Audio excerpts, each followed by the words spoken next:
ஒரு பாம்பு ஒன்று பார்த்தேன், அந்த கதையை ஒன்று கேட்டேன். சும்மா குட்டி தான், 30 செகண்ட்ஸ். கிச்சனுக்குள்ள போயிருச்சான் அந்த பாம்பு. அப்ளை பண்ணிக்கோ. போகும்பொழுது கத்தியில பட்டுருச்சு, உடம்பு கீறிடுச்சு. உடனே அந்த கத்தியை திரும்பி முறைச்சிருக்கு பாம்பு. என்னையா கீறினு ஒரு போடு போட்டுச்சு. வாய் கிழிஞ்சிருச்சு. வாய வேற கிழிச்சிட்டியான்னு கட்டி பிடிச்சி சண்டை போட்டு துண்டு துண்டா போயிருச்சு. நாம் யாரை எதிர்க்கிறோம் என்பதிலே கவனமாக இருங்கள். ஒரு பாம்பு ஒன்று பார்த்தேன், அந்த கதையை ஒன்று கேட்டேன். சும்மா குட்டி தான், 30 செகண்ட்ஸ். கிச்சனுக்குள்ள போயிருச்சான் அந்த பாம்பு. அப்ளை பண்ணிக்கோ.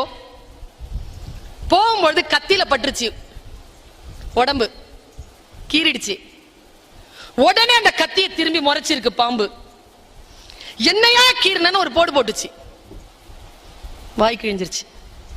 வாய வேற கிழிச்சிட்டியான்னு கட்டி பிடிச்சி சண்டை போட்டு துண்டு துண்டா போயிருச்சு. நாம் யாரை எதிர்க்கிறோம் என்பதிலே கவனமாக இருங்கள்.